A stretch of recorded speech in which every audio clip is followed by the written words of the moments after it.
what it do? It's your boy Q with Vision Eye View TV on YouTube, and I guess on a few other platforms like Twitch and TikTok, and Facebook as well.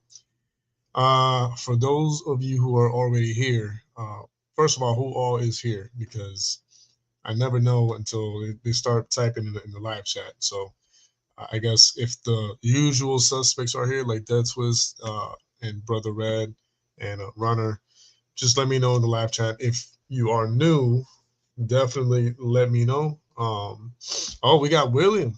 William, my guy, I have not seen you in I don't know how long, and I know that's not your fault. That's my fault. But yeah, blessings and love to you and everybody else who, at some point or another, either will breeze by or stay the course. For those of you who will breeze by, I thank you for your support, regardless. For those of you who will stay the course, I appreciate the solidarity. Um, William, thanks for being here. And as always, the red carpet is rolled out to every single one of you guys. And I appreciate the love and support. So I did say when I closed out on earlier's stream that I had like one important topic to talk about. And I had like a few other topics that I kind of wanted to like run by you guys and review. I don't know which one should I lead with. I don't know if I should lead with like the important serious topic or if I should leave that for the end. Um, Either way, we'll get to it sooner than later. But before we continue, if you are here on YouTube and there's any way, shape, or form that you can kind of like just share this forward with your peeps, I will highly appreciate it. And if not, then at the very least, make sure that you are engaging in the live chat. That way, this hopefully, God willing, will come across the algorithm and help boost the stream. So the more you comment in the live chat, technically it's supposed to help the algo. So DT, what's going on, man? Welcome back. Welcome back. So I have a question. I have a question, and and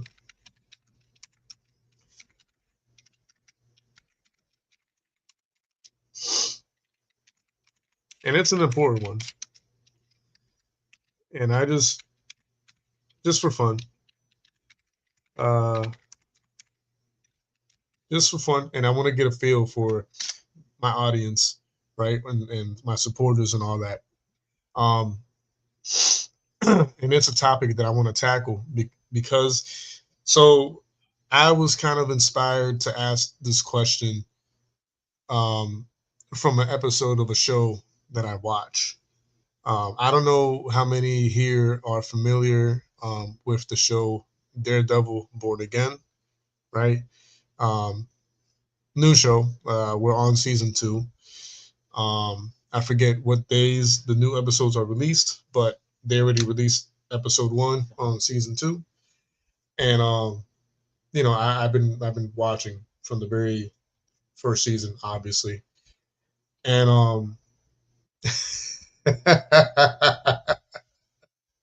let me let me correct and fix what I wrote because there's a typo in there. But already DT not disappointing with the comments. Um, and we'll get to it in a second. We'll talk about it. We'll have a nice healthy conversation about it. Uh,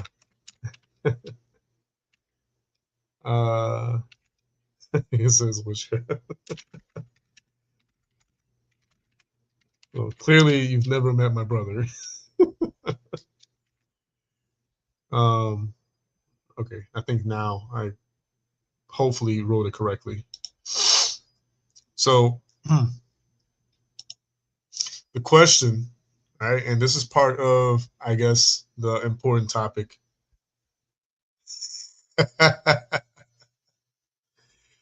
Oh man, I don't blame you, bro. Says I'm like Waterboy's mama for everything these days. I get it.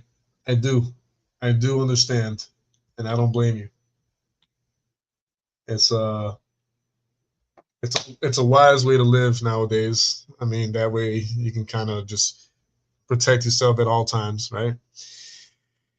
But okay, so the question is, how much do you trust therapists and psychologists? And this is one of those questions and topics that are really delicate, right? It's really delicate because it's similar to someone asking you like, yo, how much do you trust doctors, nurses, right? Health practitioners, etc. Which, you know, at the same time, yeah, like psychologists and therapists, they are part of that branch of that health pyramid or like group, right? They are health practitioners to an extent and to a degree and in their own way, right? The reason I'm asking this question is because I mean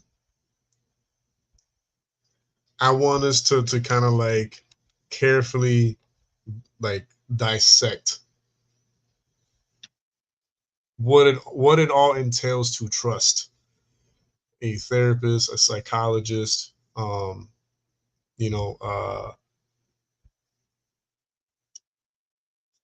counselor, etc. People who are supposed to be someone that could potentially help, um, restructure our minds, our mindset, our thoughts. People who are supposed to help us understand why we think the way we think, why we react to certain things, why we decide to do certain things based off of experiences, past experiences, fears, and so many things that has to do and involves the mind and our psyche, right? Our emotions, etc.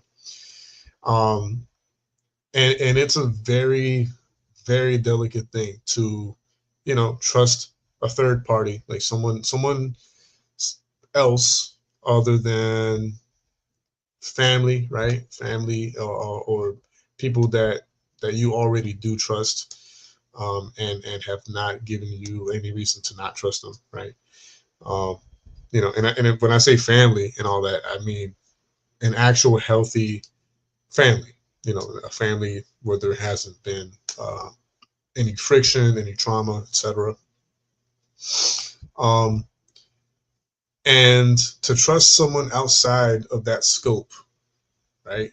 A stranger, an outsider, a neutral party, um, at times is something very, very uh, sensitive and very delicate, right? Because you're dealing with someone who they're there to help you, or they're supposed to be there to help you, right? And they're just getting to know you. They're getting to know the inner you, right? The you who you are behind closed doors, the you who you are outside of the workplace, outside of family setting, etc. Right? And so they're trying to get down to the nitty gritty and get to know you on a deeper level, right? That way they can help you. Hannibal Lecter. And and it's really tricky. It's really tricky to worst case scenario. It's tricky to trust someone, that third party, that neutral party, right? Because there's so much goes into it. So much there has to be like so much honesty and so much you have to share, right? In order for them to be able to help you. Um, right? Hopefully, and we'll get to that part in a bit. But so the reason I'm bringing this question up and talking about this right now is because this episode that I saw on Daredevil, right? Born Against season 2. Well, some of it happened in season 1, right? Right towards the end. And now some of it is happening in season 2, right? And the thing I'm talking about and want to bring up here is, let's see if I can share the screen. All right.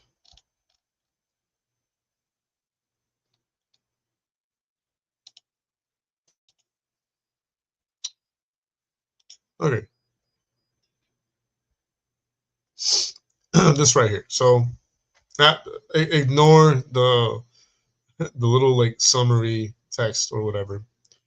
But for those of you who have been watching Daredevil, Born Alive, Born Again, um, y'all know who I'm talking about at this point.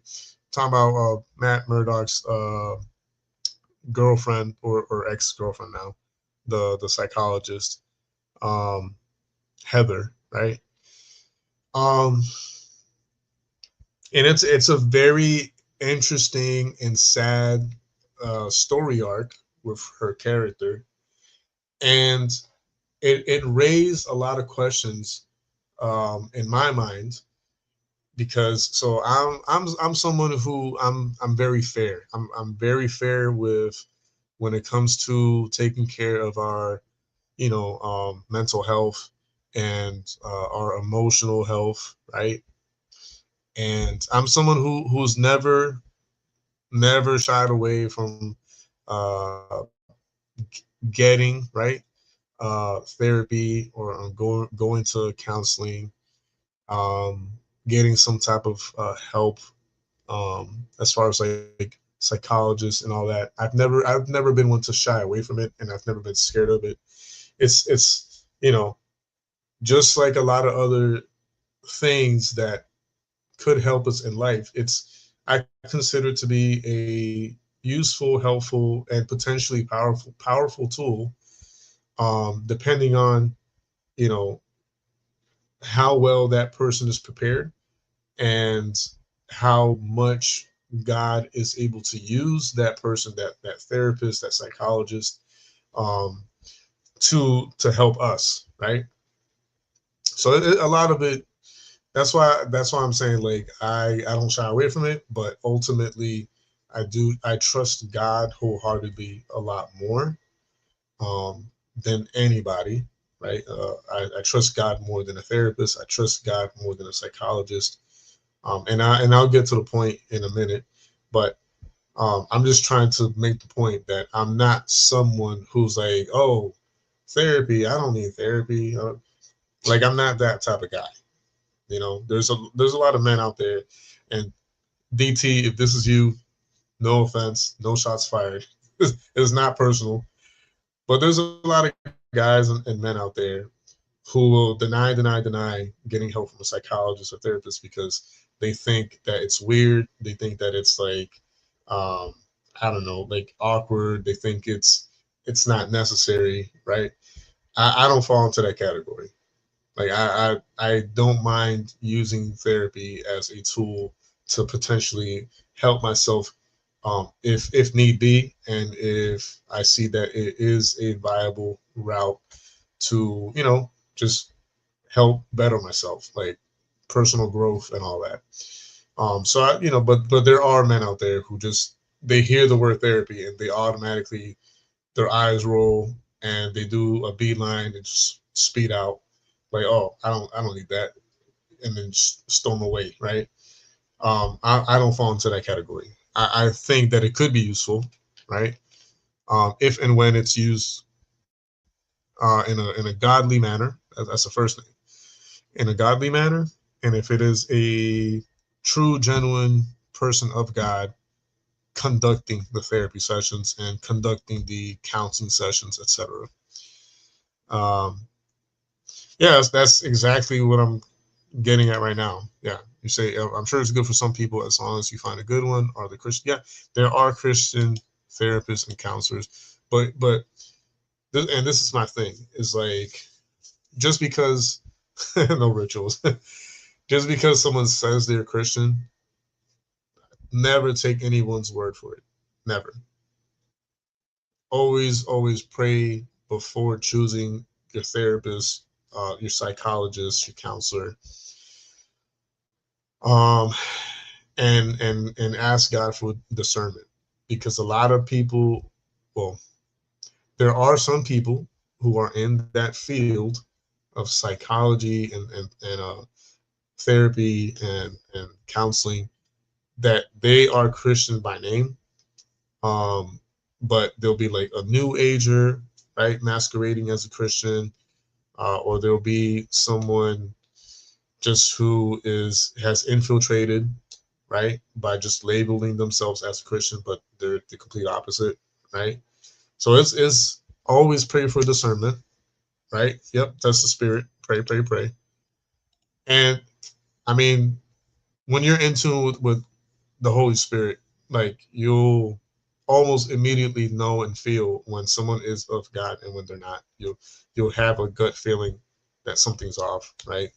And that's the discernment in the play. But anyways, um, that's kind of like a side note right there. It's just like, always pray before you choose your therapist or your counselor or the psychologist that you're going to be going to, because you truly want someone who is filled with the Holy Spirit and filled with God to be the one to help you on a mental state, right?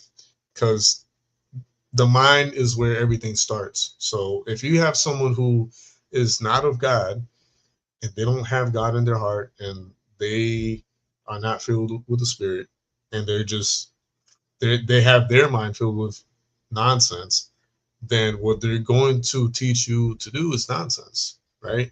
But if you have someone who is filled with the Holy Spirit, filled with God, and the God is using them, to help heal you in that way, then you're going to be in good hands, right? So that being said, that brings me to my next point. You know, with what I saw watching Daredevil Born Again, you know, like I said earlier, it's a very, very sad story arc with his girlfriend, the psychologist, um, because they present her to us as someone who is, awesome, level-headed. She's cool, she's calm, she's collected, she's a professional, she's prepared. Um, she's just great. Like, they present her to us in season one, like, this chick is awesome for Matt, right? To a certain extent. And then I don't know if I can. I wonder if I could find that clip and show it. But there's a moment towards the mid or towards the end of season one where sadly, she unnecessarily goes through a very traumatic experience with a villain, right?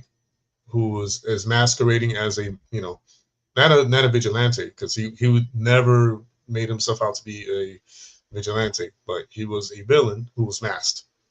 So, people will put just one and one together and say, oh, if he was masked, it was a masked vigilante. But that's besides the point. She goes through a very traumatic experience with that villain, right? Things almost really stand out. And because of that traumatic experience, she has this hatred towards masked people, right? People with masks. Um, and specifically that one villain that she came across. So now you have this person who is supposed to be kind of like top of their career, best of the best. They know they have the knowledge from the books. They have years of experience of, being a psychologist, this and that. But now she has been corrupted because of the traumatic experience that she had, right? That's the premise of her story arc. So the traumatic experience has caused her to be someone who is now tarnished and corrupted.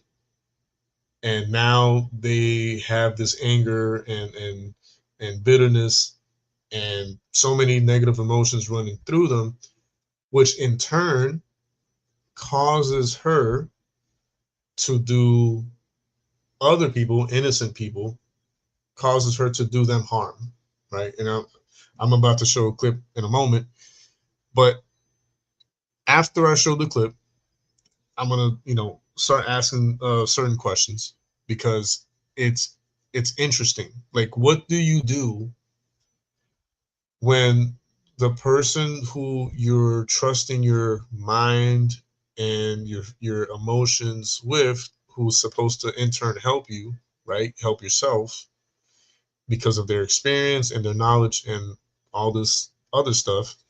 What do you do when that person who's supposed to help you is corrupt? Like they have been corrupted and to a level and to a point where they really are not in any place or position to truly help you, because now they themselves have been sabotaged or like traumatized to a large extent, to where they aren't really truly being able to think clearly themselves and give you in turn the best, advice, right? What do you do with that, right? But before we continue this conversation, I'm gonna play the clip, and then we'll get into it.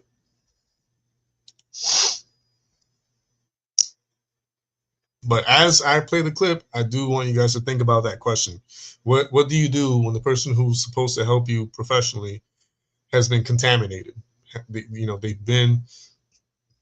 been corrupted, and are you still able to trust someone who's in that position, right?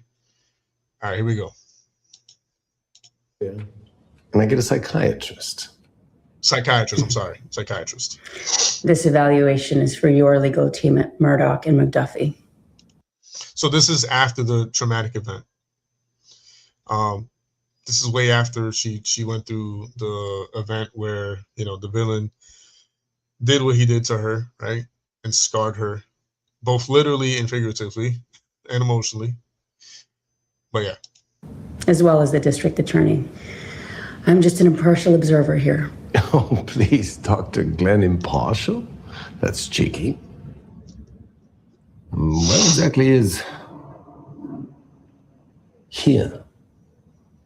Well, in the case of adults dressing up in costume and fighting with the police, it seems the psychological evaluation is in order.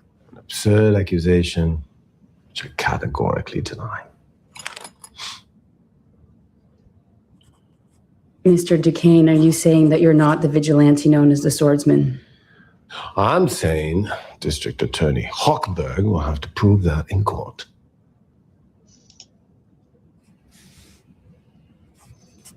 I'm going to ask you some true or false questions. There's no wrong answer. Please answer truthfully. True or false? I like mechanics magazines. This is a waste of both our time. If a psychological evaluation is needed, I prefer it be done by a professional, agreed upon by both the prosecution and the defense. I know the law, Dr. Glenn.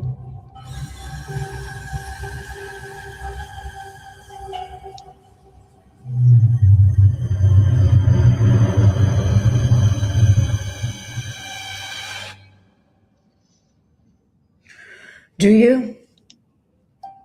Then you know you're being held here under the Safer Streets Act. You're not at Rikers. The NYPD has no jurisdiction over this place or any knowledge of your whereabouts. Those two men outside can do whatever they please to you, should I ask them to. In your trial, the only thing that might ever enable you to see the light of day can be postponed until you heal, or canceled if you don't. True or false? I like mechanics magazines.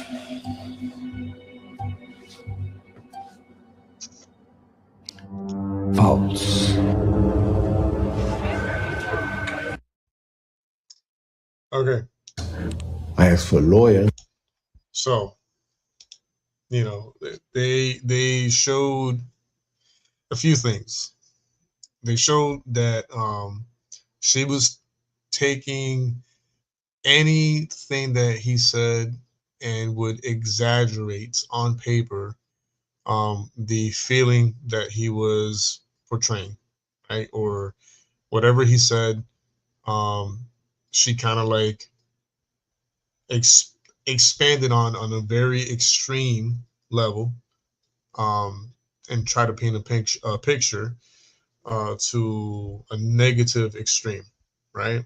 So when he asked like, "Oh, where are we? Like where is here?" She wrote like, "Oh, he's hostile" or whatever, you know. And this is the type of thing that you get from someone who, and I had to learn this the hard way, sadly. I always heard the phrase, but I never understood it until recently, until these past 2 years. So, hurt people, right? People that are hurt other people. And believe you me, I am a front row witness to that. I know what that looks like. I know what that feels like. I know what it sounds like. And it is really powerfully hurtful stuff. Like it's stuff that I don't wish upon anybody, especially if it's coming from the person that you love, if it's coming from someone who you truly, genuinely care about, and you know they kind of just fire away at you. You know, um, it's the worst feeling. It's one of the worst feelings in the world. But anyways, so that's one of the things, the first things that they show us is that she's writing down, she's exaggerating, right? The portrayal. And then they show us that she's so traumatized that from time to time she'll see her attacker, right? In a vision. So while the guy wasn't truly in there with them, in her head, she saw the visual of the person who attacked her, right? And so, you know, all these things provoke even more anger within her, which in turn, as we just saw, you know, he's trying to plead for his case, and he's bringing up good points, and he's, you know, trying to reason and try to do things as fairly as possible. And because of so much hate and anger from the trauma that she experienced back a season ago, um, she's like, huh, yeah, you're another masked person. I'm going to make sure that I'm going to do everything I can that you rot in this place, basically. Like, she didn't say those words, but essentially, with everything she said, like, oh, the men out there, you know, whatever I ask them or tell them to do, they'll do it, you know, pretty much threatening him, threatening his life, threatening his well being, right? So she's kind of like allowing that anger to get the best of her and allowing her judgment to get clouded, and just her human side is almost completely gone at this point, right? So, um, going back to the question that I had asked earlier, after seeing that little display, right? Um, what do you do when, again, the person who is supposed to be a professional, um, and who is supposed to be the one to help you, right? Psychologically, right? Mentally, emotionally.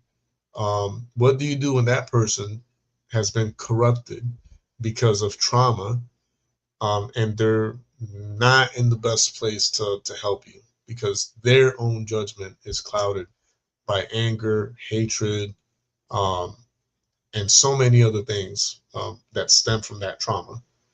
Like, what do you do? What do you do with that? Like, you know, because you would think and you would want to hope that they are just so professional that they're able to compartmentalize and kind of like set that aside and be like, this is my trauma. I'm not going to bring my trauma into my my sessions with this person.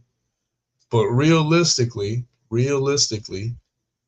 that's not,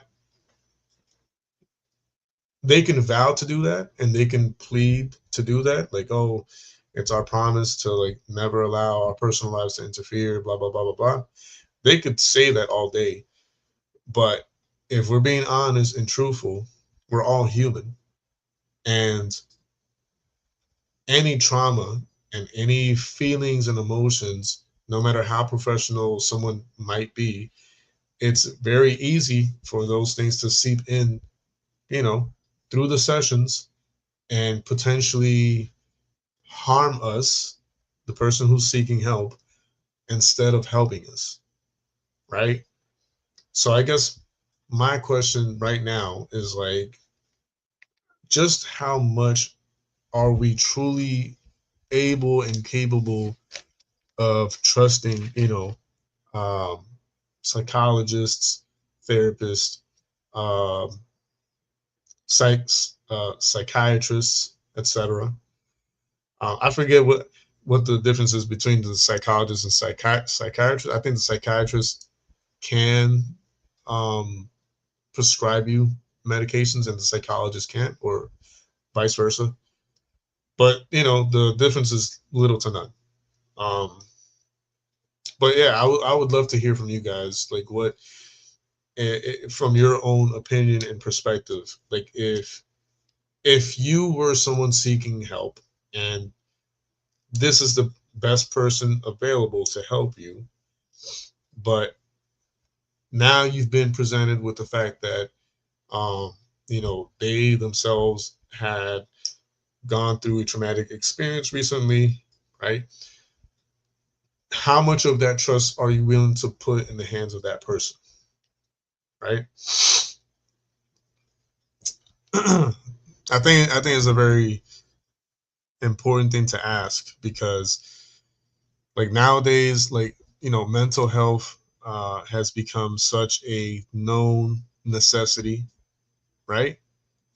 And it's a fact that most people nowadays, whether it be from our generation or the current generation, you know, should seek some type of like psychological, emotional help.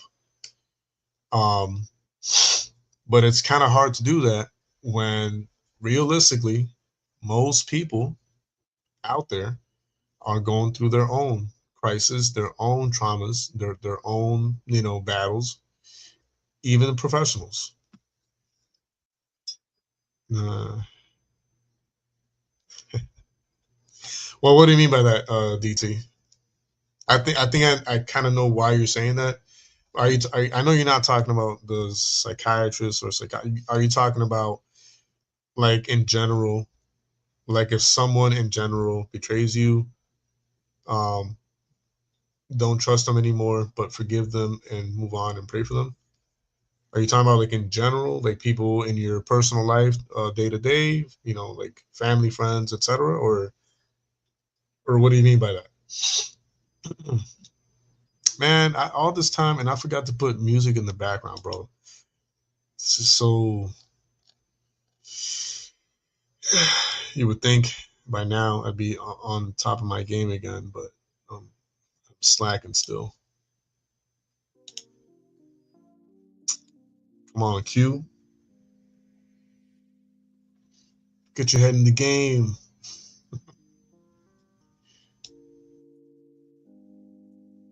All right. Oh, okay. So you were talking about the psychiatrist. Okay. So, but okay. Thank you, the person from Twitch. Thank you.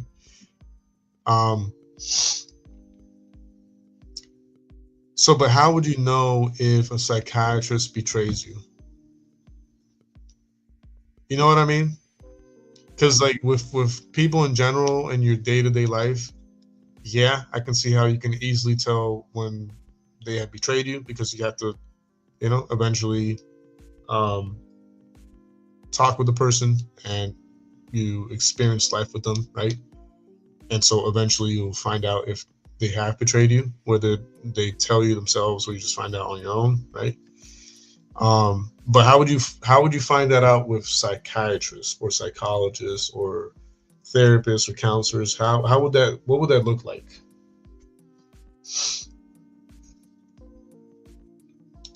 But I do agree, we are supposed to judge by the fruits. And to me, that's one of my biggest things is like, for me, I've always been someone who, so I'm trying to find the right way to say this. I'm kind of like that teacher who at the beginning of the year, they'll say, hey, right now, everybody has A's. Everybody in the classroom has A's. All you have to do is maintain it, right? So I'm someone who I give my trust to people, right from the get-go. No one has to earn my trust. That's not how I function. I give my trust freely to people until they prove me otherwise. However, I'm very observant of when someone is truly apologetic, when they're truly sorry, right, and repentant on a wrong that they've caused to me, and I observe how they move and behave after the fact, right, and I analyze it. If the fruits of their actions after the fact show me that they are truly, genuinely repentant and sorry for what they did or said or whatever, guess what? I've known to start brand new with people like that. Like with a flick of a wrist, snap of fingers, let's restart. Let's reset. I'm gonna forget that ever happened. You know what I mean? And let's start over. I've known to do that so many times in my life throughout the years. In my childhood years, in my teen years, in my college years, I've known how to do that stop on a dime and do that. And one of the reasons that I'm able to do that is, for the most part, I look at people through God's eyes. I look at people through, not to quote Prince of Egypt here, but I look at people through heaven's eyes, and sadly, not sadly, but it sucks. It sucks. And I don't say this to gloat. I don't say this like if to puff myself up or, because I don't think it's fun to have this. Like it's not. But I have been gifted,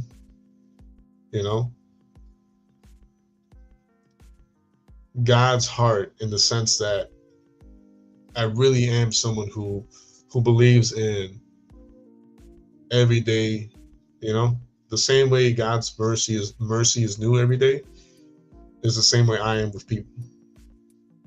Every day that starts, my mercy is new with people in general, right? And I forgive so easily. And I am always willing to restart, reset, and rebuild, and just kind of like forget that whatever happened. And move past it and like, hey, let's start over. Let's refresh, regroup, reset, right? And let me read some of the comments. Then you have to keep giving trust and let God handle it. He won't take you where you don't need to go. Yeah, that's true. It's very true. And if you don't forgive people, God won't forgive you. Exactly. And here's the thing. People will say, oh, I can forgive, but that doesn't mean I have to be best friends with the person to get. Well, I'm not saying you do. I'm not saying you don't. But I'll put it to you this way. When Jesus was on the cross, right? And he was in between the two thieves, and one of them was cursing him out, the other one was defending him. But they were both still thieves, paying the price in consequence for their actions, right? Still in that state of point in time, they were still, thieves or villains, however you want to look at it. And, Jesus in that moment had that conversation with one of the thieves, the thief that was like defending him.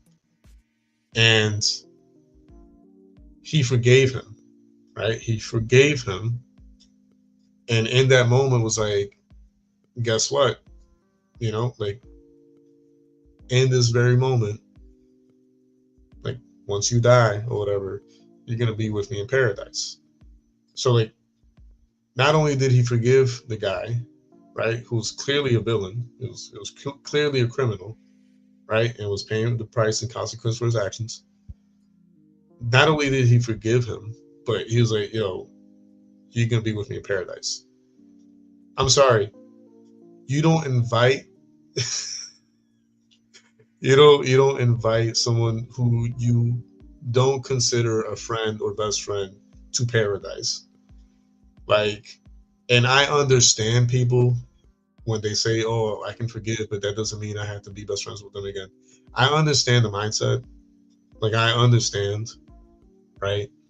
But that's, to me, that's still like a half-assed forgiveness, and that's not me judging anybody. It's just my personal opinion. Like, I can't truly, genuinely forgive someone and treat them like crap if they have truly changed. Because, see, that's the thing. This is what I want to get to. There's people who have wronged you, right? I'm going to make a clear difference here. On the one hand, right? On one hand, you have people that have wronged you, right? I'll just put some type of clear example so that you can follow along. Let's say you were walking down the street with a friend, right? A friend that you've known for many, many years. You're walking together home late at night, and that friend out of nowhere pulls out a knife and stabs you in the stomach. Boom, stabbed you. And he steals your money and he runs off, right? You don't see this guy for years. And then years pass, and between that moment and the next time you see him, you forgave him in your mind, and you went to God. Oh God, I forgive him. Blah blah blah. Forgive. And time passes, and they come back, and you see them again, and they the moment that they see you, and you see them, right? And obviously it's a traumatic experience, so you kind of get like maybe like a flashback or something, like, oh my God. But you forgave them, right? And you're like, hey, so and so, and they're like, oh, hey, so and so, and they chit chat with you a little bit, and then out of nowhere, pulls out a knife again and threatens you this time. They don't stab you, but they threaten you, like, hey, give me all your money. Now, mind you, you already forgave them in your heart, and you told God you forgave them, right? And so you give them money, and now you truly don't want anything to do with this person, right? When the person who caused you harm and you've forgiven them, and they continue to cause you harm on purpose, then I can see where that mindset, oh, I forgive them, but that doesn't mean we have to be friends again. I get that part. When it's in that type of scenario, hey, I get it. I completely understand. More power to you, right? I get it. Now let me present to you another scenario, a different case. On the other hand, right? On the other hand, um, the first part happens, right? You're walking with a friend that you've known for years, and it's late at night, and comes out of nowhere, stabs you, runs away, steals your money. He disappears. Time passes. You go to God. God, I forgive him. You know, you forgive that person in your heart and your mind. And years pass. Now, you're walking down the street, and you see this person from a distance.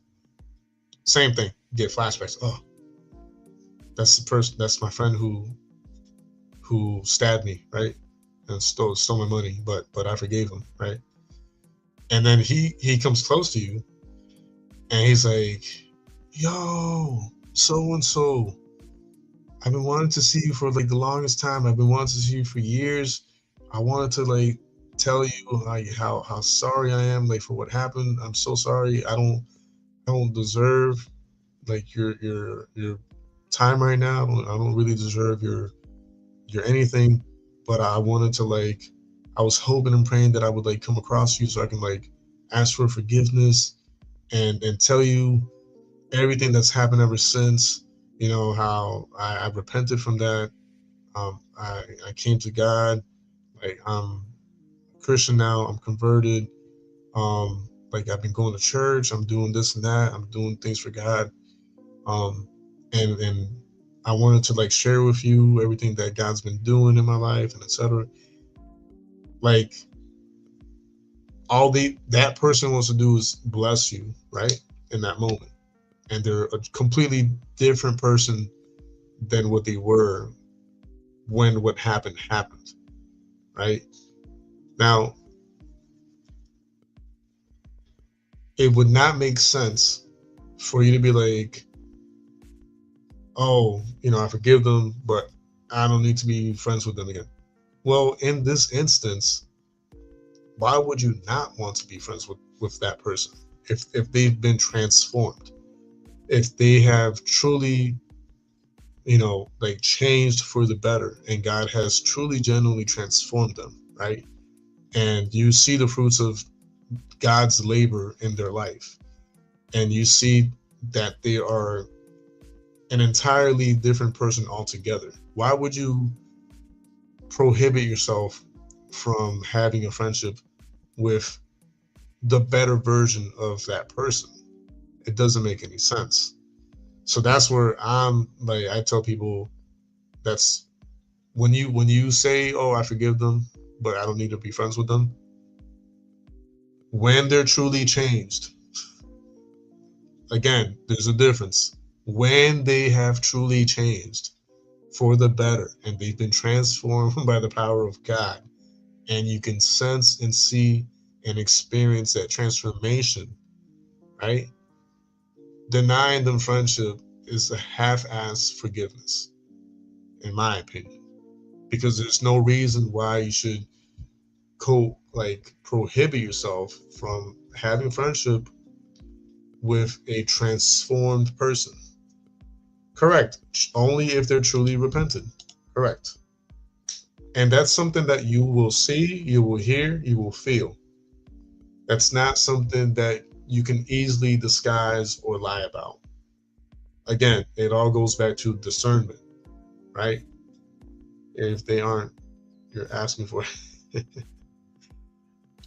Correct. But this is only true, in my opinion, when the person's truly, genuinely repented and brand new, irrecognizable, right? Now, if the person clearly wants to continue to do you harm, sure, definitely, you don't have to be friends with that person at all, right? That wouldn't make sense, right? But anyways, That was a long tangent on that, but I hope I got the point across. I mean, it'd be weird, but Christians usually are. Yeah, man. I don't know. People are weird. People are really weird when it comes to like forgiveness, and I don't know. I honestly don't know. It comes so natural to me. Like I don't know how to explain it. I honestly don't know how to explain it. Like sometimes I wish I could tell Dex was like, hey, dude, punch me in the face, or like slap me in the face as hard as you can, right? Whatever anger you have right now, take it out on my face. Punch me, right? Just right in the jaw, right? And just allow myself to be a punching bag, and just be like, okay, like, let's get some lunch now. Like I don't know. I know that doesn't make complete sense right now in the moment, but what I'm trying to get at is like I really am someone who, I'm easy to be like, okay, that happened. I'm gonna forget it happened. Starting new now. I forget what movie or what show that happens. It's like, The Other Guys, the movie The Other Guys, where they're like talking, and the character from oh man, I forget his name now. One of the characters, he's like, the Febreze brothers. Yeah, exactly. He's like, how about we restart? Starting now. Like, like that's how I am, yo. Like, that's literally like in my nature. And but obviously, even more so when the person shows me and demonstrates that they are truly, genuinely repentant. They've turned from their old ways, their old self. They're brand new, etc. Right? There's got to be that fruit of the spirit and that fruit of change in them. You know. But again, not to sound like a broken record, that's where discernment comes into play. Discernment, right? All the way through. You're gonna know. You're gonna know, and you're gonna feel it.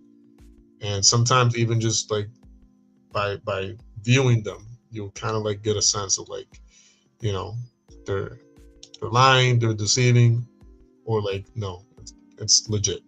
I can feel the change, right? Man, can't believe it's gonna be already an hour. It's crazy. Ugh.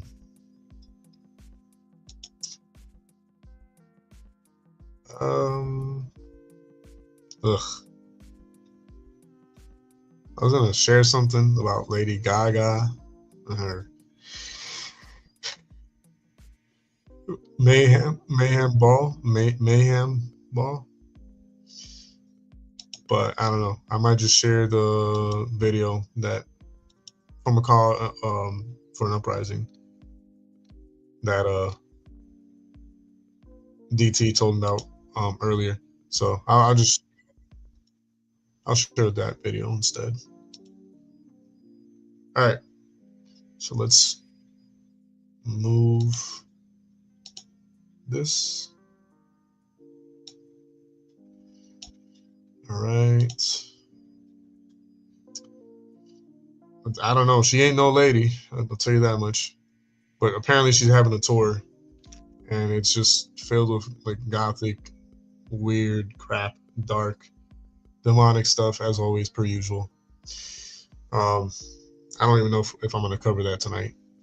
I was going to, but I'd rather cover this instead. So without further ado.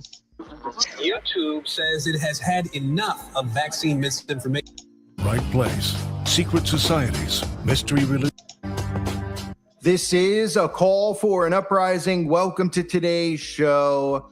For years, I've been warning about Donald Trump, even going back to his first term in 2019, about the North American Union, about the Club of Rome's 10 Kingdom plan. And here we have Pete Hegseth, who's Trump's right-hand man. He is the U.S.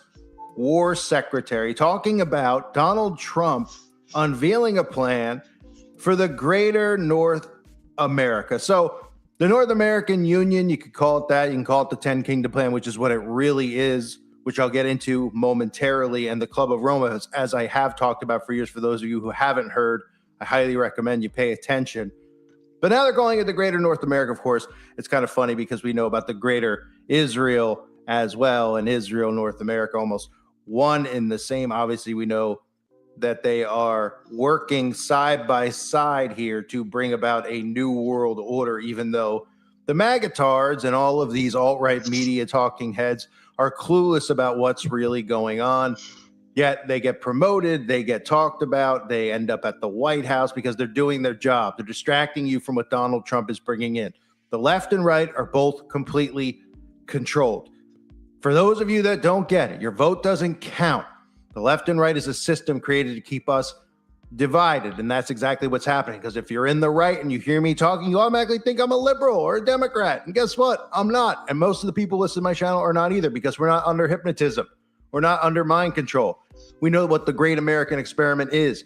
It is a massive MK Ultra mind control experiment brought to you by Operation Paperclip after World War II. And a lot of the members of the Synagogue of Satan who came over to North America to begin this experiment. Now we see the effects of this experiment because we see people completely under mind control, following a president who they don't know, who they think they know, and talking about him as if he's a chosen prophet from God. So Pete Hegseth is talking about Donald Trump's greater North America plan. Here he is talking about it, and I apologize for some of the skipping it. It actually has nothing to do with me. This is how it actually aired on C-SPAN. Yes, C-SPAN apparently still exists. Who will ever forget the good old days where people used to prank into C-SPAN morning shows? Those were great. If you ever seen those, I would definitely look them up on YouTube. But good times. The quality of the video is not great. Pay attention to what he says about the greater North America.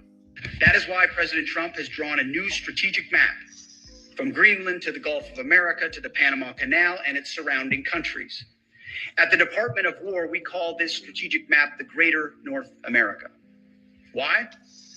Because every sovereign nation and territory north of the equator, from Greenland to Ecuador and from Alaska to Guyana, is not part of the global south. It is a security perimeter in this great neighborhood that we all live in. Each one of these countries border either the North Atlantic or the North Pacific.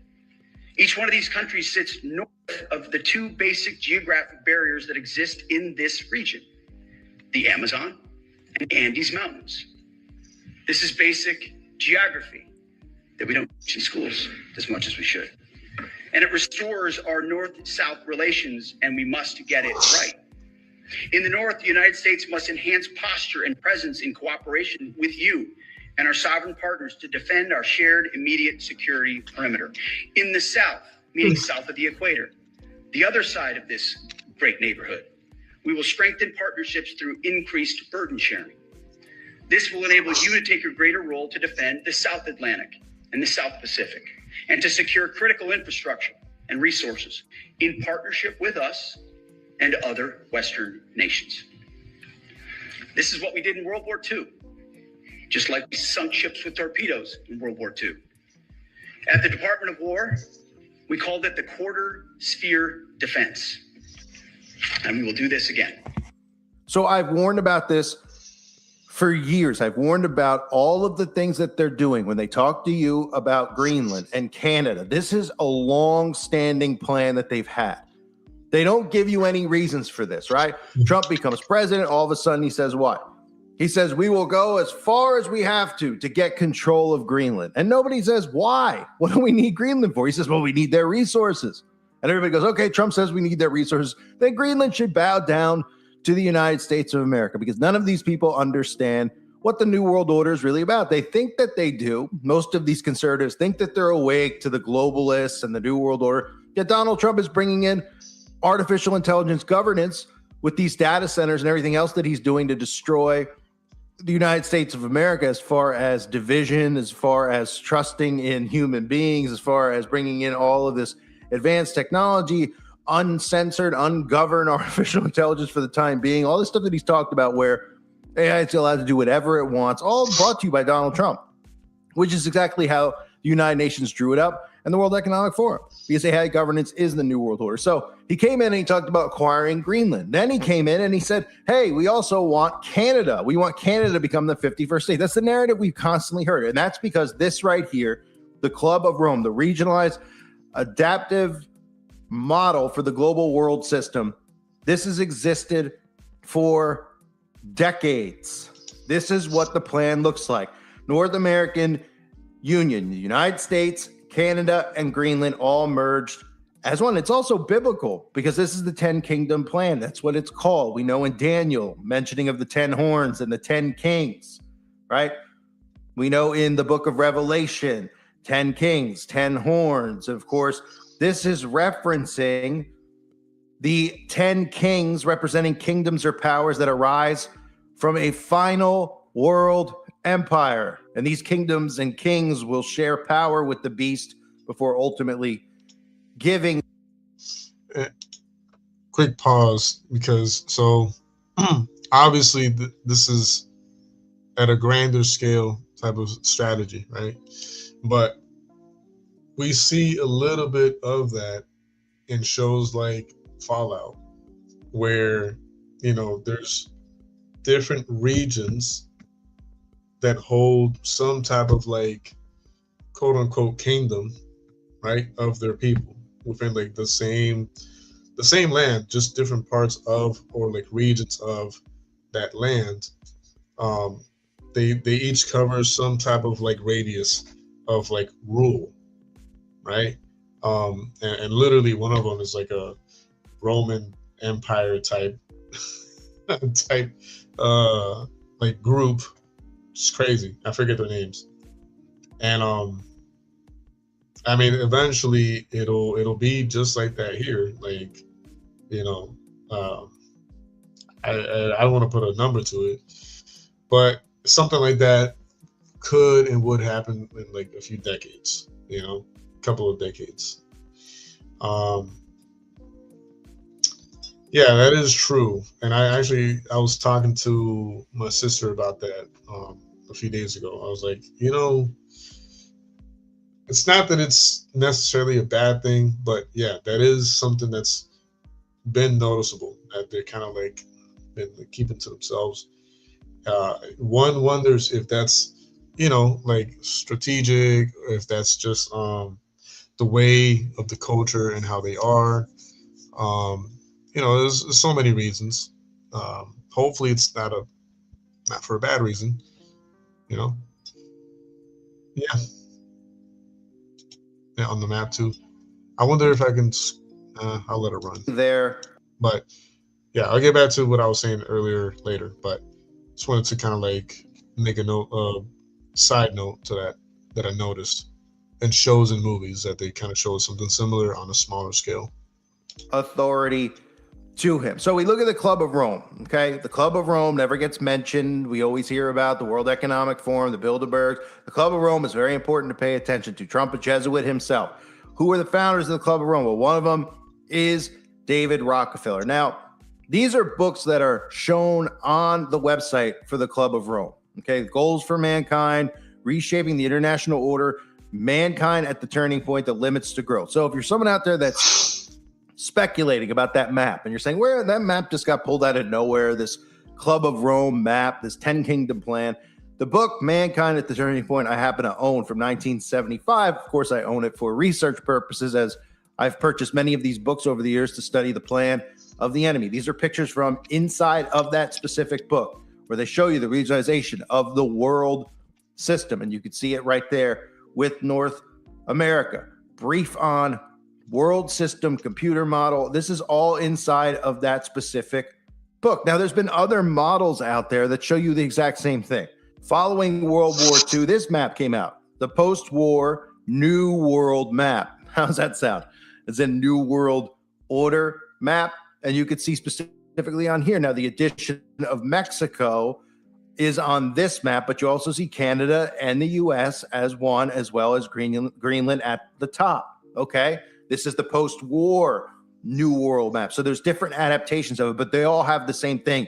The only difference is the addition or subtraction of Mexico as part of the North American Union. And of course, it's very clear, I believe, that they will have Mexico as part of the North American Union eventually. So the Club of Rome's map, of course, can alter as anything can. But if you look at the technate of America, this is the technocracy map for North America, which of course will be a technocracy as we move forward, which is a government, well, that you don't want completely controlled by technology. Again, this all goes back to Elon Musk's grandfather, Joshua Haldeman, one of the founders of the technocrat or the technocracy movement, and it's completely frightening. It's a possible political system, they say, for Mars, a planet where technical expertise may be especially important. Elon Musk has expressed interest in establishing a technocracy on Mars, and that's really what these characters are playing the role for. Zuckerberg, Bezos, Musk, all obviously connected to DARPA. This is DARPA technology, but they need to have public faces for this technology to get you to accept this technology. And then these are the experts in these fields, which is why they constantly promote these characters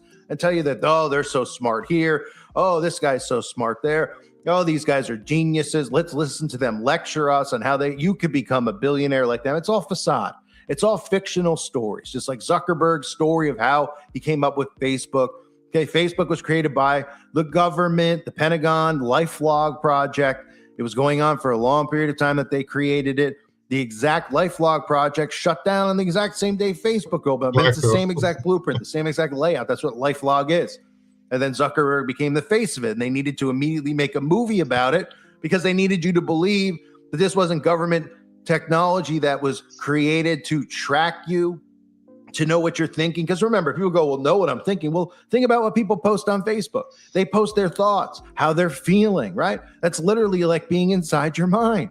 They post what they're eating. I mean, that's how narcissistic our society has become, right? People are out at dinner and they're taking pictures of their food and posting it. Not to mention the fact how many times we see people walking around gyms or malls taking pictures of themselves constantly, posting it on Facebook. You watch any of these crime shows, most of the time, you always see the guy who commits the crime taking pictures of himself, and they'll put those pictures up. Here's the guy who's a perpetrator. He's taking selfies with his shirt off, right? Wow, like a true narcissist, right?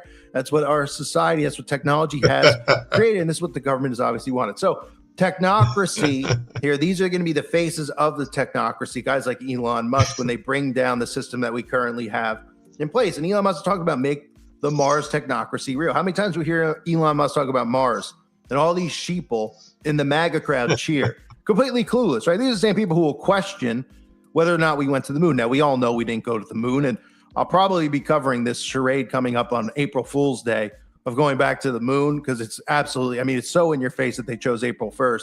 It's absolutely ridiculous if you don't think they deliberately are doing that. They're going to use AI and other things to convince you that they went to the moon, right? But a lot of these MAGA tards do actually believe that we did not go to the moon. They will be involved in, think about a lot of these conspiracies. Hey, I don't think we actually went to. Yeah, Elon Musk is yelling about going to Mars, and they're all cheering. Like, yeah, we're going to go to Mars, right? But everybody out there with a brain should know that Mars is really Devon Island, okay? Do you see where Devon Island's located? It's located in Greenland. Greenland, part of the North American Union, the North American Plan, or what are they calling it now? The Great North America, the Greater North America, excuse me. Okay, you see Devon Island up there? It's located in Greenland. Devon Island, they've even admitted it in the media, is as close to Mars as you may get. NASA uses Devon Island, Canada, to conduct research on Mars as part of the Mars project. So they use that location on Greenland, and they use northern parts of Canada that most people cannot access to show you these fake images of Mars, telling you that these machines are on Mars, taking photos of Mars, showing you life on Mars. And of course, we always see Elon Musk talk about Mars. I've seen it so many times when they've done the comparisons of like photos from NASA, published by NASA, put out and posted by NASA. Like, oh, this is what the rover like found, and actual like high quality, high pixel pictures, and then And then that same exact, not similar, the same exact picture, taken from another photographer or another like source saying, oh, we're here in such and such place. The same exact picture, not one that looks really similar, really close to it. No. The same exact picture. All they do is just put a filter on it, bro. All they do is put a red filter on it and call it a day. That's literally what they do. They pay someone to put a red filter over the picture. Oh my goodness. Yo, I have an old shirt that I have like somewhere in the closet that I just love. Don't go in there. I'm gonna yeah. $22 billion filter. $22 billion filter. Yeah, man. I mean, it's ridiculous. And people getting robbed and people are getting robbed on a daily by those people. And it's like they just can't see it. They can't see it. That's crazy. They can't see it. I'm gonna hit play on this, but I'm gonna get that t-shirt or the long sleeve tee. It's one of my favorite shirts. I don't always wear it because I think I outgrew it. Like my body has grown so much, and so it doesn't fit me the same anymore. So now I look like super huge in it. It's not, and it's a large. It's a large, but I'm not jacked or nothing. But I'm just bulkier than when I was when I first got it. So it just looks tighter on me, and I don't really like that look that much. But I'm gonna see if I find it while I hit play on this. But it has to do with this too, though. Occupy Mars, right? Elon Musk planned to put 1 million Earthlings on Mars in 20 years. And of course, is the same guy who has flat out told you what's coming with smartphones, that they're going to be obsolete in a few years. That's right, obsolete. And nobody goes, well, what does that mean? Oh, yeah.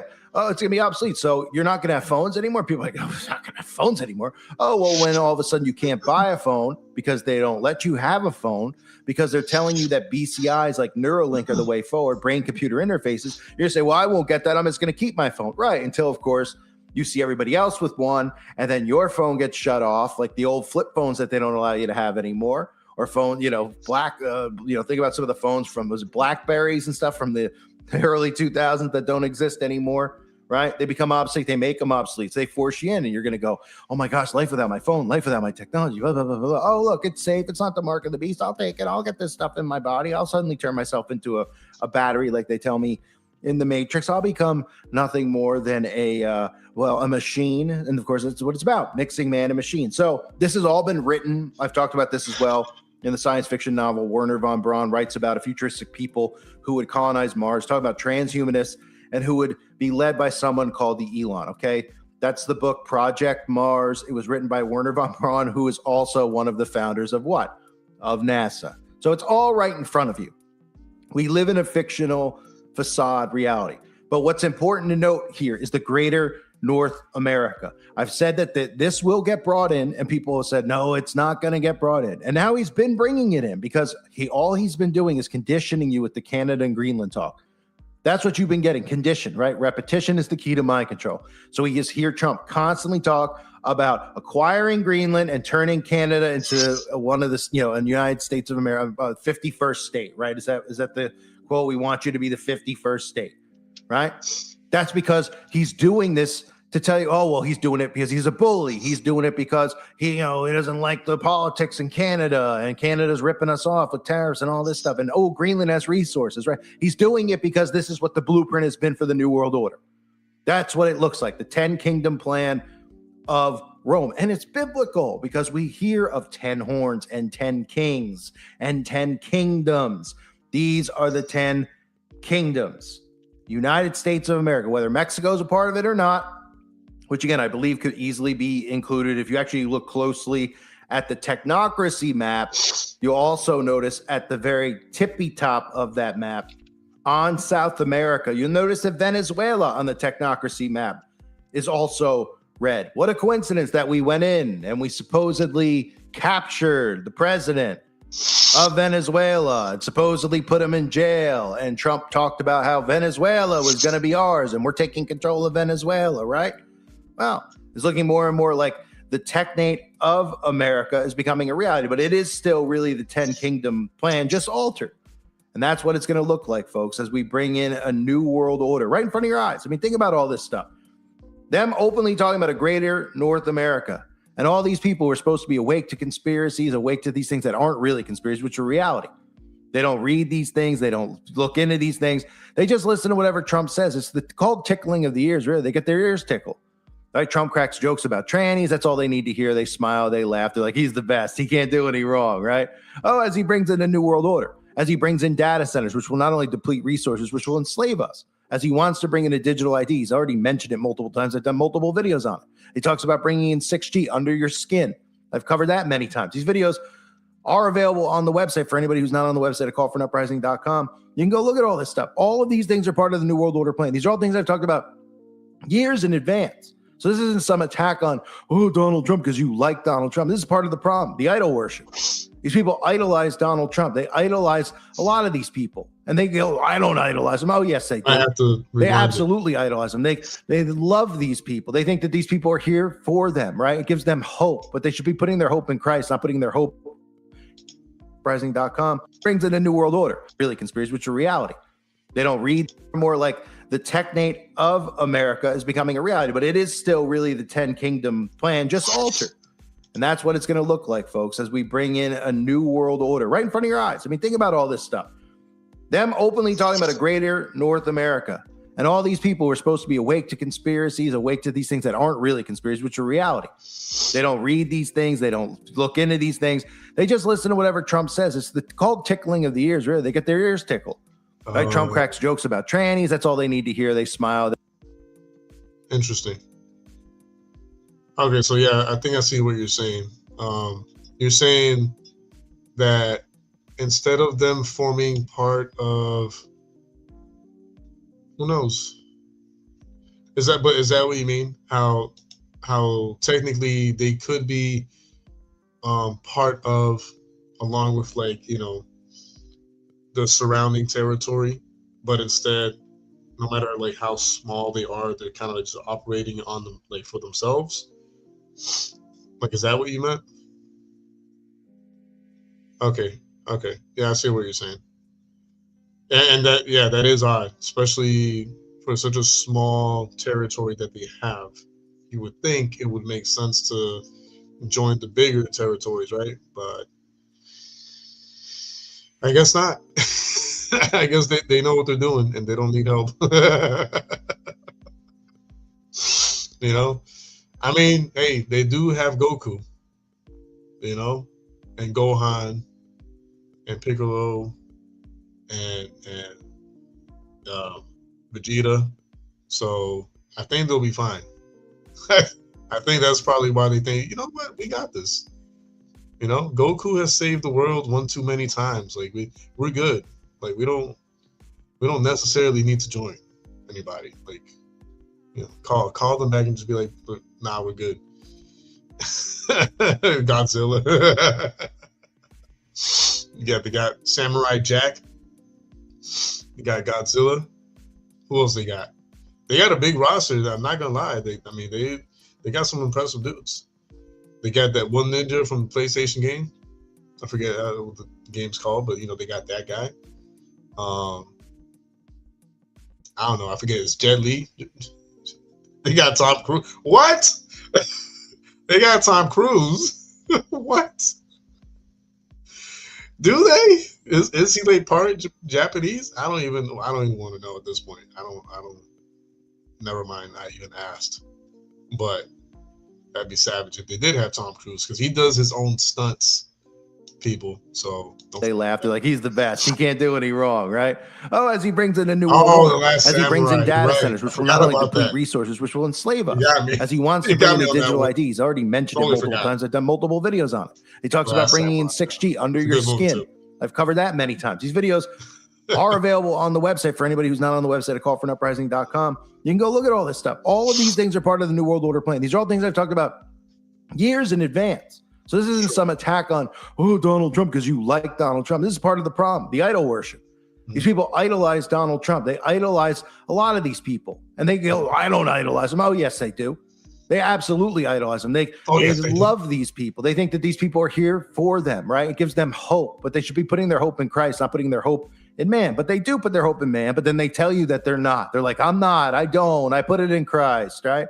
But then when you actually point out what Trump's doing, they get all butthurt. Oh, you're ridiculous. What are you, a Dem? Huh? Oh, what are you under mind control? There's no such thing. The parties are completely fabricated. They're in your mind.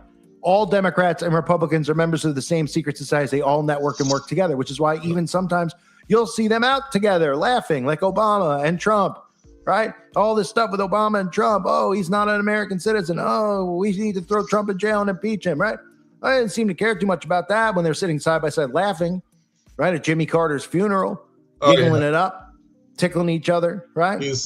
5 minutes after that, what they say, oh, I don't like him. We were just sitting next to each other, you know? We were just cordial with one another. And then they immediately tell you to hate people of the opposite political. He's like the voice of Peter in our generation, like the Apostle Peter, but in our times. Party. Democrats are terrorists. Oh, Republicans are terrorists, right? That's what these people tell you to believe and think. Well, they're all buddies with each other. Divide and conquer. And it's happening. Because while everybody's divided and fighting over nonsense, they're bringing things in like the greater North America, these are things people need to know, right? The Bilderbergs, the United Nations, the World Economic Forum. They need to know about the Club of Rome as well. Okay, this is another creation of the Rockefellers. This is all part of a bigger plan of a new world order, and it's biblical. Because you could read about the 10 kings and the 10 horns. Daniel prophesied about it, and it's in the book of Revelation. And yet these people just ignore it, right? These are blueprints that they literally have had, whether it's the post-war New World Map or the Tech Native America or the flat-out 10-kingdom plan from the Club of Rome. The merger of Canada and Greenland is coming. And that's why all these ridiculous stories, they're conditioning you so that eventually when it happens, you just accept it and you go, what's the big deal? If they didn't give you all the stories beforehand and Trump just came in and said, first day of power, without anyone having any, like, just thinking things are normal, I'm taking over Canada and making it a part of it, you'd be like, whoa, what? Oh, wait a minute, maybe. And then you would hear a video like mine, you'd say, oh my gosh, he is in the New World Order. But they're conditioning you through repetition so that you become desensitized and you just go, oh, that's not part of the New World Order plan. Trump's just doing it because Canada sucks. They're charging us too much for stuff they send in and imports and export. He's got to do it. Then they have resources we need, and so does Greenland. And they believe it, right? These are the same people who call the media fake. They go, oh, it's fake news. It's fake news. But they get their information from the media, whether it's getting fed Epstein files from the mainstream media that they call fake, or it's getting fed narratives about, oh, why we need to acquire Greenland. They believe it because they're suckers. They might as well have it tattooed on their rear ends. Most of them actually do, right next to their tattoos of Trump's face on their other butt cheek. I thank everybody for being here. I hope you're all doing well. God bless you and your families as always. All right.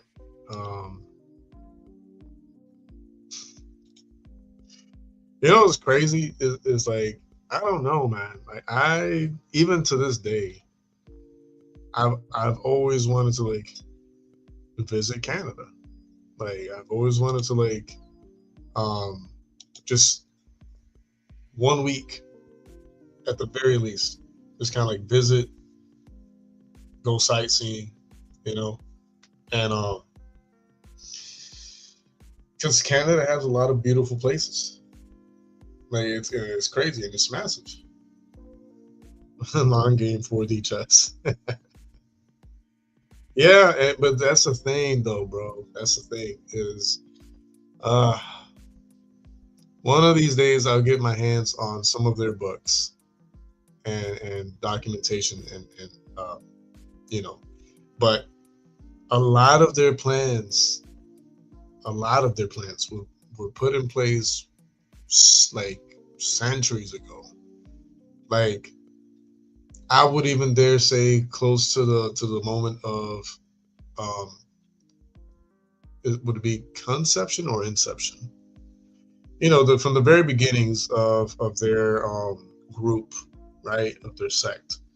For example, the fact that they, in some of their like documentation, they said and way in advance, like, hey, if we ever get discovered, we kind of like just break apart and just form our own groups, wherever we end up on, so that this never dies, right?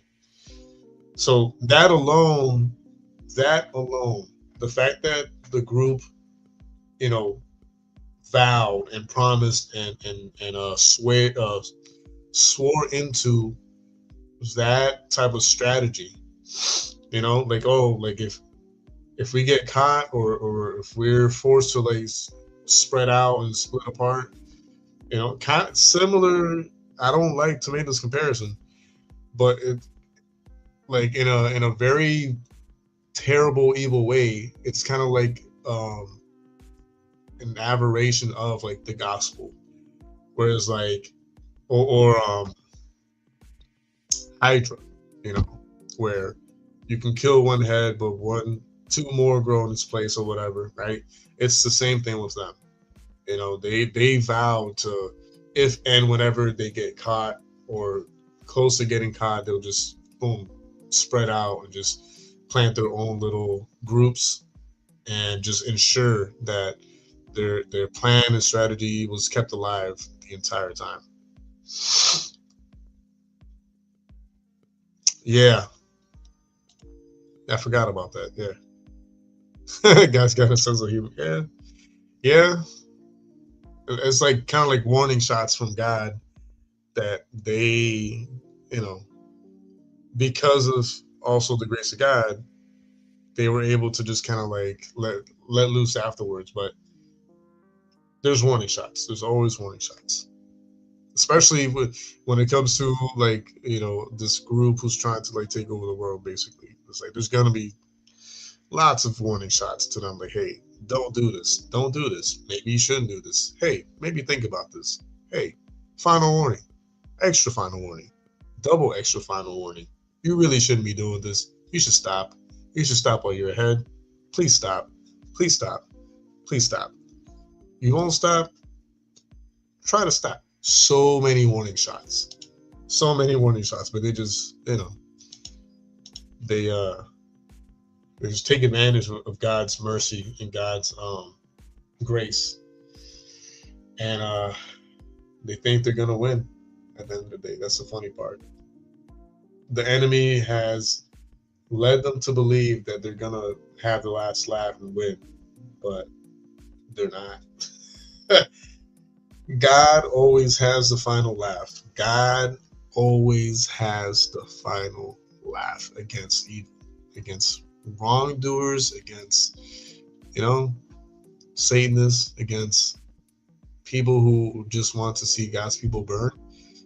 No, my friend, you will not have the last laugh. God will have the last laugh, period. I mean, that's just the straight up truth. Oh, man. Anyways, I think I'm going to start calling it a night in a few minutes.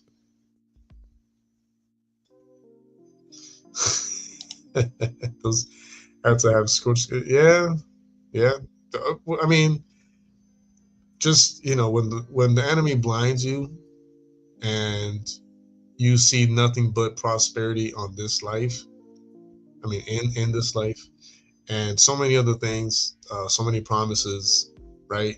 And the enemy gives you like a little bit of taste of that promise. People like that who their heart is not in the right place, they just allow themselves to stay blind, because of little bits and pieces that they're given, whether it be wealth or fortune or power, authority, whatever the case. Yeah, exactly. Yeah, that's a good point. I'm sure many times you can't, or it's just extremely hard to, right? But that was a good one. That was I agree that is one of his best, most informative like videos in not in a long time, because he's had a few good like videos in the past few days, but that one was extremely current, right, and very spot on with the info that he provided. But yeah, I think I'll close out in a few minutes. I'm trying to remember if I wanted to bring anything else up.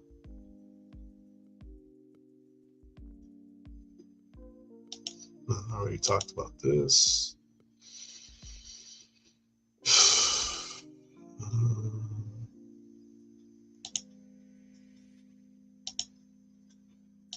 I'm just double checking if I missed anything.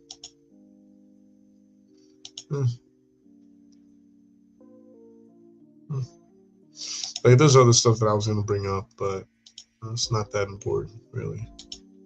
It's not that serious. So,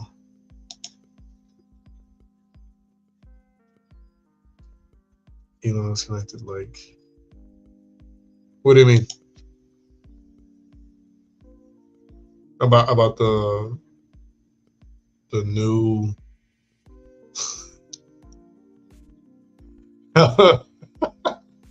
I would say the new and improved North America.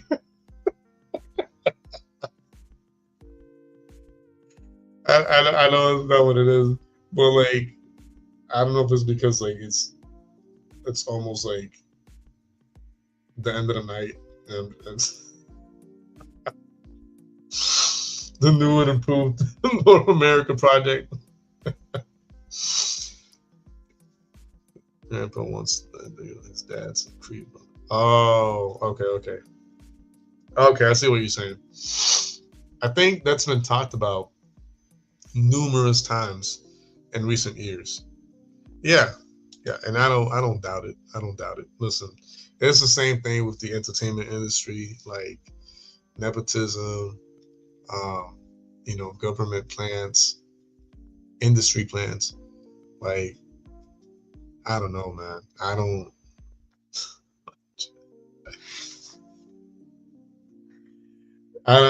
Listen. There's so much to unpack and go and get into when it comes to all that. But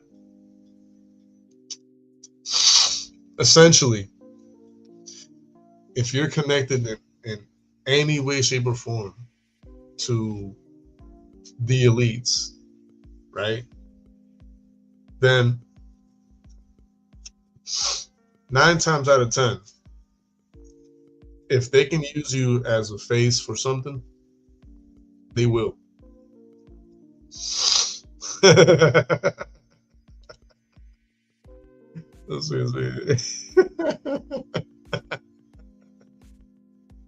Yo, for people, for like the normies and all that, that's like a lot. Oh, I'm trying not to laugh so I can say this.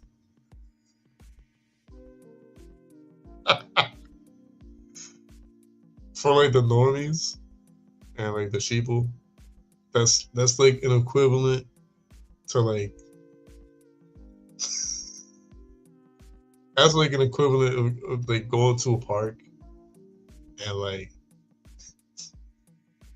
you're walking through the park and you see like families and like dads with like playing with their kids or whatever, and imagine there's like they're all having fun and like throwing catch or whatever. No, wait, I'll get to that. But I'm glad you threw that in there just now. So imagine you're walking through the park and you're seeing all that, and out of nowhere, for whatever reason, let's say there's like fireworks, just took everybody by surprise. Shoo, pop, pop, pop, pop, right?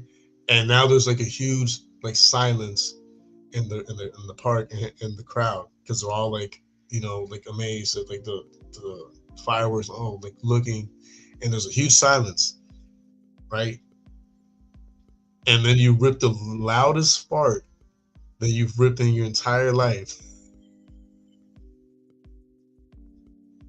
and then you walk away whistling. That's the equivalent.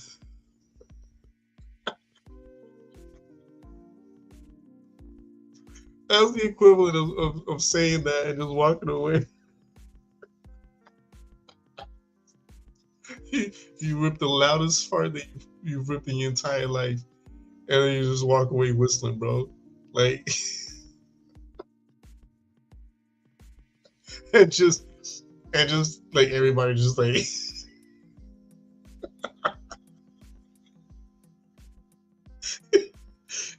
You know the face that people make around others, like,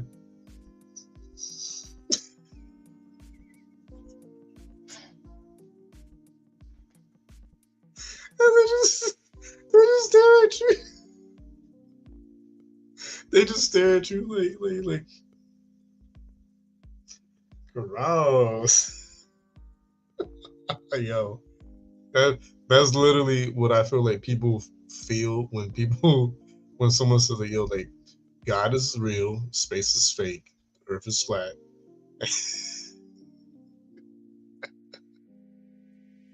and Tupac is not that.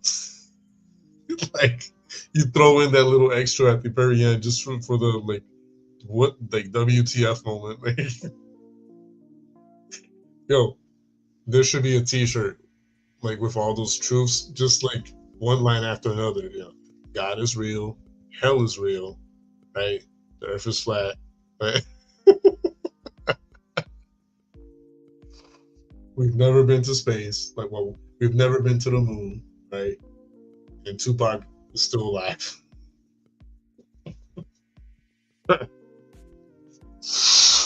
Oh man. I should start getting to work on that concept art for that shirt. Although, believe you me, I'm gonna give that a try one of these days. Like, if ever I go out on a hike or a run or something, like, I will definitely find like a nice quiet place where there's like families or like couples, and just wait for that silence, and I'll rip one really loud as I'm staring at them, and then like walk away and whistle. Oh, you're talking about telling them that space is fake and then walking away. Yeah, I could do that too. You know, either way, like, both ways is fun.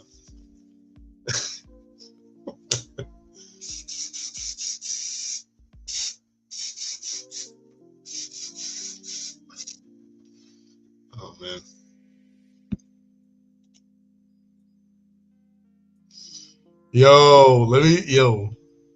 Let me show y'all something, bro. Let me show you something. Oh man, this is gonna be so good. Okay, hold on. Let me see if I can bring this over. Maybe I can't. I'm gonna try to. Let me see if I can show y'all. Yeah, they'll have the same response for sure. Okay. I'm gonna try to show y'all something.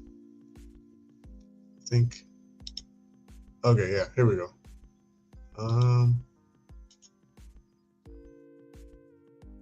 Hey, DT. Read what it says there, bro. Read what it says there. Hey man, when you get flagged like that, you know you're doing something right when you get these flags. This is so funny, bro. This is on TikTok. Like, I was streaming this over there on TikTok. Your live is flagged for misinformation. Repeated violation could result in your live being discontinued.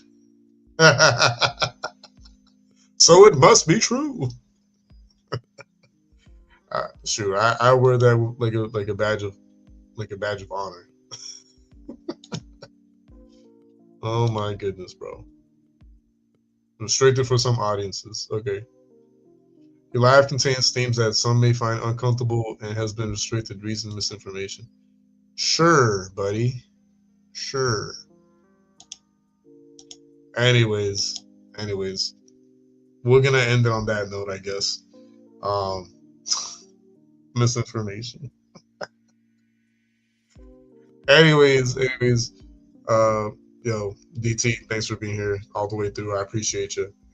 Anybody else who was here at some point, I appreciate you. Thanks for the love and support. God bless every single one of you guys. And remember, when someone out in the open in public is giving you a hard time, you just hit them with the space is fake and walk away, right? Like Nick from New Girl, the I forget the something walk away. Like this is a phrase that he uses, but the goosebumps walk away. There we go. The goosebumps walk away. You know, you just hit them with the hey, you know, screw you, space is fake, and I'm out. And you just walk away and you whistle, and you just let that sink into their brains for the rest of the day. All right. Anyways, all right. That's the last bit. I'm gonna catch you guys tomorrow. God bless. And so it's Q with Vision Eye View TV on YouTube. Peace out.